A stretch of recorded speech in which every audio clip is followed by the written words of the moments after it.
सादर नमस्कार, सादर जय जिनेंद्र। क्षमा ब्रेकिंग जैन न्यूज प्रतिदिन प्रातः दोपहर एवं रात्रि में देश भर से संपूर्ण जैन समाज से संबंधित सही और सकारात्मक समाचारों के लिए देखना और सुनना न भूलें। साथ में आपसे विनम्र निवेदन है कि यदि आपने इस चैनल को सब्सक्राइब नहीं किया है तो कृपया अवश्य कीजिए और शेयर और लाइक करके धर्म प्रभावना में सहयोगी एवं सहभागी बनिए। कई जगहों पर अधिकतर देखा गया है कि आचार्य श्री शिष्य पूज्य जैन मुनि श्री सुधा सागर जी महाराज के श्री मुख से निकले हुए वचन प्रायः सत्य सिद्ध हो जाते हैं। आज अपने दिए गए प्रवचनों में मुनिपुंगव श्री सुधा सागर जी ने किया इसका खुलासा कि उन्हें क्यों, कैसे और कब से है वचन सिद्धि, जिस पर है उन्हें गर्व। लीजिए सुनिए क्या बोले पूज्य मुनि श्री सुधा सागर जी महाराज। थोड़ी भी उम्मीद हो, एकदम सीधा नहीं नकारना। थोड़ी भी उम्मीद दिख रही हो, हाँ पूरी उम्मीद नहीं है, खेती नहीं है, प्लाट ही नहीं है तो क्या हाईवे करेगा? प्लाट ही नहीं है तो क्या, प्लाट हो तो हाईवे से मूल्य बढ़ सकते हैं, यहाँ तो प्लाट ही नहीं है, कुछ है ही नहीं, फिर नहीं बोलना, फिर नहीं बोलना, क्योंकि उम्मीद ही नहीं तो हम बोलेंगे क्या? और ना फ्यूचर में कोई उम्मीद दिख रही है तो फिर नहीं बोलना। और थोड़ी भी उम्मीद दिख रही हो, छोटे बालकों से मेरा कहना है, अविवाहित बच्चों से मेरा कहना है, बच्चियों से कहना है, ये कभी महाराज पूछें क्यों महाराज बनोगे क्या, तो ना मत कहना, क्योंकि अभी उम्मीद है, अभी उम्मीद है, क्योंकि अभी आप इस समस्या में नहीं फंसे हो कि अब तुम बनने लायक ही नहीं रहे, अब तुम बनने लायक ही नहीं रहे। वो उम्मीद आए महाराज अब मैं बनने लायक रहा ही नहीं, थोड़ी भी गुंजाइश है, थोड़ी भी, तो तुम्हारे मुंह से कभी गुरु पूछे तो हाँ कह देना। बस इतना समय लेना महाराज, आज जल्दी नहीं करना। मैं बैठा हूं इसी का उदाहरण। देखो शायद होनहार मुंह से निकला वचन सही हो जाए। मैं कितना छोटा था मुझे पता नहीं है, पर एक दो बार और सुनाया ये संस्मरण। उस संस्मरण को इसलिए याद रखता हूं क्योंकि वो संस्मरण मुझे पता नहीं क्यों अपनी खुद की वचन सिद्धि पर गर्व करता हूं। हंसी मजाक में अबुद्धिपूर्वक बिना सोचे समझे मुंह से निकल गया। अब तो सोच समझ के कहता हूं, अब तो बिना सोचे समझे, बिना बुद्धि के, यूं मजाक मजाक में निकला मुंह से शब्द सही हो गया। मुझे और संस्मरण ज्यादा याद नहीं, लेकिन इस संस्मरण को मैं सदा जीवित रखता हूं, सदा जीवित रखता हूं, हमेशा याद रखता हूं। और मुझे लगता है कि शायद जो आज आप लोग कहते हो कि आपके मुंह से जो निकल जाता है वो ऐसा आप लोग कहते हो, मैं समझता हूं ये बीज मेरा आज का नहीं है, ये बीज मेरी उस अवस्था का है जब समय में कुछ भी नहीं जानता था। 6-7 साल जो भी रहा हो, बहुत छोटा था, उम्र का भी मुझे पूर्णतः अच्छी तरह ज्ञान नहीं है, लेकिन वो वाक्य याद है। एक महाराज थे,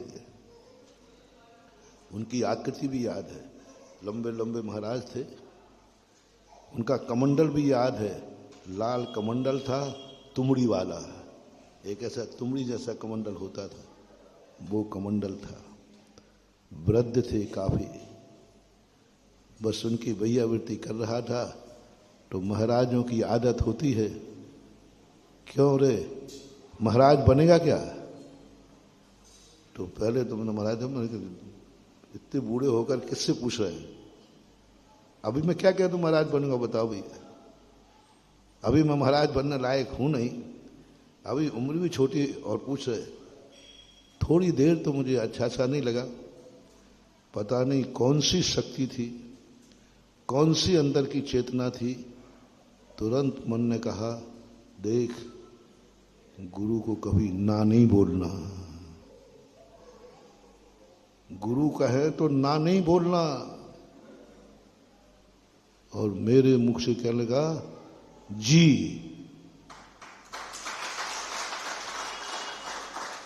अब जी कह दिया, और जी कहते ही अब देखो नटखट बालक की देखना, नटखटता देखना, ये तो हुई होनहार, और नटखटता देखना, तुरंत उठ के खड़ा हुआ, तुम्हारे जैसा बूढ़ा हो जाऊंगा, तब वो भाग गया। और बोलो, अबुद्धिपूर्वक हंसी मजाक में बिना सोचे समझे जी निकल गया। बोलो जी हो गया कि नहीं? बोलो ना, क्या बात है। शास्त्रों में ऐसे कई उदाहरण हैं। इसलिए जब तुम्हें कोई भी धर्म कार्य करने की थोड़ी भी उम्मीद हो तो ना का स्टे मत लगाना, मना नहीं करना। महाराज नहीं बन पाया तो कोई बात नहीं, हमारे यहां हंसी मजाक में भी दो उदाहरण मेरे शास्त्रों में आते हैं। एक कन्या को निकांक्षित अंग में है, संभवतः अनंतमती, पिताजी और मां दोनों जने महाराज के पास बैठे थे, तो उनसे कह रहे थे, महाराज जी अष्टांग का पर्वों का हम संयम ब्रह्मचर्य व्रत लेना चाहते हैं। तो महाराज ने कहा और मम्मी पापा ने कहा, तुझे क्या नियम लेना है? उन्होंने कहा, जो पापा ने लिया वही मेरा मम्मी ने लिया। अब वो कुछ जानती नहीं बच्ची, वो ले लिया। मम्मी पापा ने कहा, ले ले ले, जो लेना हो ले ले। अब बड़ी होने के बाद मम्मी पापा ने कहा, बेटा अब तेरी कुंडली निकालूं? बोले कुंडली काहे की पापा? आपने तो ब्रह्मचर्य व्रत दिलवाया था। बोले मैंने कब दिलवाया? मैंने कब दिलवाया? मैंने तो तेरे से हंसी मजाक में कहा था यूं। वो कहती, पापा क्या व्रतों के साथ भी हंसी मजाक होती है? क्या नियम के साथ भी हंसी मजाक होती है?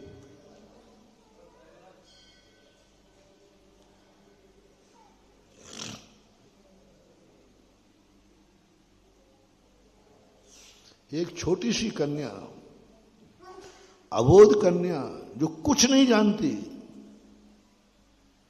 लेकिन बस महाराज ने कहा, अपने पापा ने लिया, जी मेरा भी नियम। सबने समझा ये क्या हंसी मजाक के बच्ची है,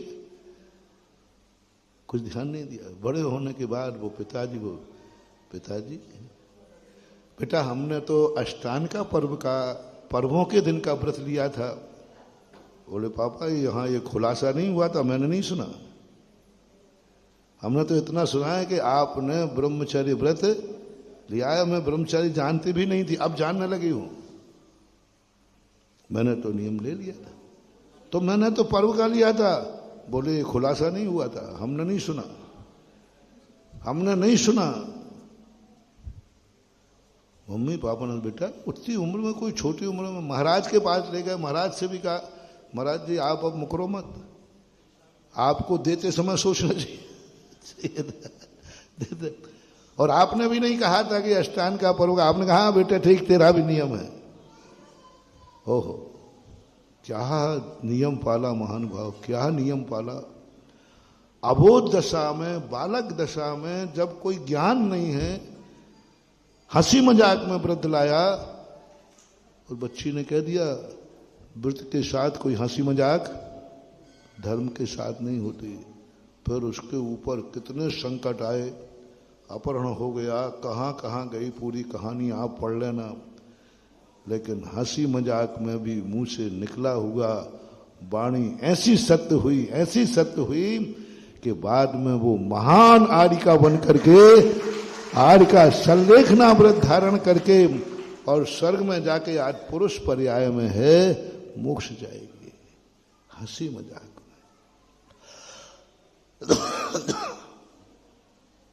एक उदाहरण आता है अभी पंचम काल का, ब्रह्म गुलाल का। बहुरूपिया था, पूरी कहानी नहीं बता रहा। राजा ने एक बार कहा कि तो यदि बहुरूपिया नाना प्रकार के भेष धारण करता है, वो कहानी बहुत बड़ी है, गौण करके छाट करा रहा हूं, तो तुम मुझे, यदि तू सही बहुरूपिया है, लोग कहते हैं दुनिया में ऐसा कोई भेष नहीं है, ऐसी कोई फैंसी ड्रेस नहीं है जो ब्रह्म गुलाल ना कर पाए। राजा तो सन की होते थे। उन्होंने कहा यदि तेरे में सही में कला है, तो उसने भी कह दिया हाँ साहब, आप, मैं सब भेष धारण कर सकता हूं। बोले कोई भी नाटक करना पड़े तो कर लेगा? बोले साहब आप जो कहो वो कर लूंगा। उसने कह दिया जो कहो वो कर लूंगा। उसे क्या मालूम कि ऐसा बताएंगे। उन्होंने कहा ठीक है, जा दिगंबर मुनि का भेष धारण करके दिखा। ये नाटक करके दिखा बहुरूपिया। और जब भी वो धारण करता था भेष, सभा के लोग नहीं समझ पाते थे कि ओरिजिनल है या भेष है। कई बार होता है ऐसा। अच्छे पात्र जो होते ना, इस ढंग से नाटक करते हैं कि लोग भूल जाते हैं कि ये, जैसे अभी रामायण के समय होता था ना, अभी लोगों से कहो राम को याद करो, सब आंख बंद कर लो, रामचंद्र जी का चेहरा याद करो, वही अरुण गोयल का आएगा। क्योंकि वो दिमाग में बैठ गया। सीता में वही दीप का आएगी। इतना ज्यादा ओरिजिनल उसने किया कि लोग उसको देखकर आरती उतारने लगे थे। उड़ीसा वगैरह होते हैं कई नाटक हो, कई फिल्मों में ऐसे नाटक होते हैं कि नाटक देखते देखते व्यक्ति रो पड़ते हैं। इतने अच्छे ढंग से प्रस्तुत करते हैं। अपन सबको मालूम है कि पिक्चर में हीरो का कुछ नहीं बिगड़ रहा है, लेकिन जब हीरो की दुर्दशा होती है तो एक बार तो आंखें गीली हो जाती। वो नाटक ऐसे ही वो ब्रह्म गुलाल था। जब भी कभी कोई भी यदि भेष धारण करेगा, सभा भूल जाती थी कि नकली है कि असली है। ब्रह्म गुलाल कहता है सरकार, ये भी कोई भेष है क्या? इस भेष से मत कहो, तुम दुनिया का जो भेष कहो वो बना लूंगा, लेकिन दिगंबर मुनि का भेष नहीं, ये नहीं हो पाएगा। राजा ने कहा यहीं तो तुझे नीचा दिखाना है। जो अपनी कला को बहुत ज्यादा अहंकार है ना, नहीं दिगंबर भेष बन के दिखा, नहीं तो राज आज्ञा का उल्लंघन पर तुझे फांसी चढ़ा दी जाएगी। वे और कह दिया, क्योंकि राज आज्ञा का उल्लंघन करना या तो सूली है और या देश निकाला है। राज आज्ञा का उल्लंघन, टैक टू ऑर्डर। बोले हर वेश धारण करने में 2-4 घंटे लगते थे, दिगंबर भेष धारण करने में बहुत दिक्कत है। मैंने फिल्मी दुनिया वालों से पूछा था एक बार, मैंने कहा भैया जैन कथाओं पर फिल्म क्यों नहीं बनाते? इसमें भी खूब प्रसंग हैं, बहुत अच्छे हैं तुम्हारे काम। तो उन्होंने कहा महाराज जी जैन कथाएं हैं तो बहुत, इतनी अच्छी पिक्चर बने, इतनी अच्छी पिक्चर बने, लेकिन आप लोगों के कारण नहीं बनती है। भैया हम लोग तो कह ही रहे। बोले नहीं, हर कथा में आप टपक पड़ते हो कोई ना कोई। हर कथा में कहीं ना कहीं से मुनिराज आ जाते हैं, और वो मुनिराज की इतनी महत्वपूर्ण भूमिका रहती है कि मुनिराज को हटा दिया जाए तो कथा शून्य है, और मुनिराज को लाया जाए तो कथा अनमोल है। अब समस्या ये है कि नंगा बनना हो तो बन जाए, यहां तो मुनि महाराज बनना है, बस वहीं हम लोग किताब को बंद कर देते हैं। ब्रह्म गुलाल भी कहता है कि साहब इसके लिए 6 महीने का समय लगेगा। बोले तू तो कहता था कि हम 6 घंटे में कोई भी रोल कर देते। बोले कोई तो कर दूंगा, लेकिन दिगंबर मुनि का भेष धारण नहीं कर पाऊंगा। 6 महीने का समय मांगा। 6 महीने तक उसने साधना की और 6 महीने बाद ऐसा मुनि का भेष धारण करके आया, केश लॉन्च करके आया। केश लॉन्च किए ओरिजिनल।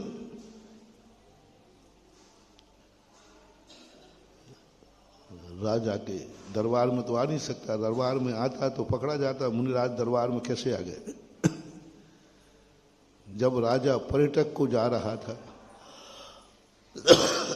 क्योंकि राज दरबार में मुनि आएंगे नहीं, लोगों का शक होता है ये असली मुनि नहीं हो सकता राज दरबार में। तो राजा जब पर्यटन घूमने जाते थे, वो भेष धारण करके उस रास्ते से, वो राजा इधर से जा रहे हैं, वो इधर से जा रहा है, और राजा ने देखा अरे तो मुनिराज आ गए हम। तो राजा रथ से उतर करके मुनिराज की वंदना करते हैं और ओहो धन्य हो मुनिराज, जय हो जय हो। जैसे ही पैर छूने लगे, ब्रह्म गुलाल ने पैर हटा लिया। राजन बोले तुम ब्रह्म गुलाल है? बोले मैं देख करके ही समझा ओरिजिनल, मैं तो समझ नहीं पाया कि तू ब्रह्म गुलाल है। राजा ने कहा मान गए तुझे, तू जो भी आज तक भेष धारण किया सब असली लगे, आज भी मैंने तो तुझे असली मुनि मान करके नमस्कार किया है। असली मुनि मानकर नमस्कार किया। तू पास हो गया, चल राज दरबार में तुझे बहुरूपिया की उपाधि का एक पुरस्कार दिया जाएगा। बोले राजन माफ करना, अब कोई पुरस्कार नहीं, अब कोई भेष नहीं। दिगंबर भेष एक ऐसा भेष है जो एक बार धारण किया जाता है, दोबारा नहीं।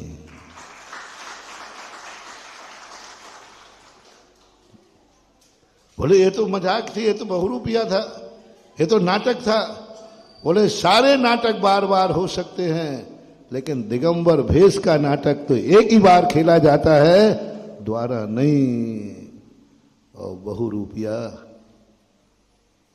बस वहीं से राजा को छोड़ करके वनवास में चला गया और बड़ी तपस्या करके संलेखना पूर्वक मरण किया। कहने का मतलब है हंसी हंसी में भी, मजाक मजाक में भी व्रतों के साथ कोई मजाक नहीं होती। इसलिए और हो सकता है सच्चे मन से जी कहो। प्रसंग क्या था? थोड़ी भी संभावना हो, थोड़ी भी उम्मीद हो कि हाँ महाराज अभी उम्मीद थोड़ी सी तो है कि मैं मुनि बन सकता हूं। कितने % कही थी हमने? 10% भी उम्मीद दिख रही हो तो मुंह से क्या निकालना बेटा? क्या निकालना? शायद जी निकाल दो और तुम भी सुधा सागर बन जाओ, क्या भरोसा। जी तो निकालो। उम्मीद की बात, आज मैं उसी बात को स्मरण करके पूरा शरीर रोमांचित हो रहा है, पुलकित हो रहा है कि अबुद्धि पूर्वक अनजाने में हंसी मजाक में निकला हुआ जी भी हृदय से निकले तो वो भी सफल हो जाता है। इसलिए धर्म कार्य की, कोई भी कार्य की शुरुआत लगाओ स्वाध्याय की, शुरुआत लगाओ व्रत की, शुरुआत लगाओ दान की, शुरुआत लगाओ आरिका या मुनि व्रत लेने की।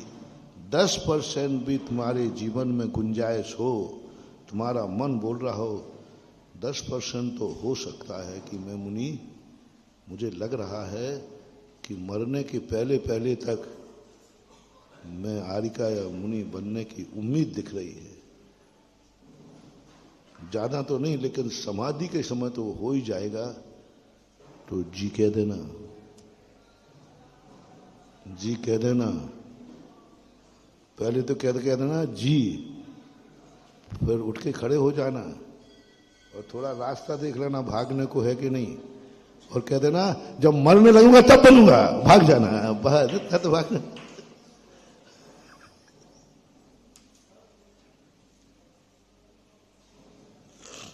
मैं क्या कह के भागा था? जी, जब तुम्हारे जैसा बूढ़ा हो जाऊंगा बन जाऊंगा, ऐसा ही तुम भाग जाना। हाँ महाराज जी जी, लेकिन जब मरने लगूंगा तब बन जाऊंगा। महानुभाव, मुझे विश्वास है, मुझे विश्वास है कि सही जैनत तो तुम्हारे पास है, सही देव साध गुरु के प्रति श्रद्धा है, तो वो तुम्हारा अबुद्धि पूर्वक मजाक में किया हुआ जी तो ऐसा निमित्त बना ले कि मरने समय तो कहना क्या, मरने के पहले तुम मुनि व्रत धारण करके और महावृत्ति बन करके जीवन यापन करो, जीवन चलाओ। ताकत है, क्योंकि बस श्रद्धा एक होना चाहिए। यदि ये भी नहीं कर सको, ये भी न कर सको, तो फिर अंतिम कह रहा हूं, मत नियम लेना, मत जी कहना, बस इतना सा कह लेना, भावना तो है लेकिन शक्ति नहीं। क्या कहा? भावना तो है, इसको मत नकारना। ये मत कहना महाराज मेरी तो भावना ही नहीं है, मेरी तो भावना ही नहीं। एक कहते ही मिथ्या दृष्टि होगा, फिर कुछ विकल्प नहीं। ना मेरी भावना है, ना व्रत करने का भाव है, ना मंदिर जाने का भाव है, ना दान देने का भाव है, ना कुछ भी मेरा भाव है ही नहीं। बस फिर तो कोई उपदेश बनता नहीं। पर उनके लिए तो कोई उपदेश देने का, जैसे मारीच के लोग हैं, वो मारीच ने सीधे कह दिया मुझे बनना ही नहीं है, मेरी श्रद्धा ही नहीं है, मुझे करना ही नहीं है।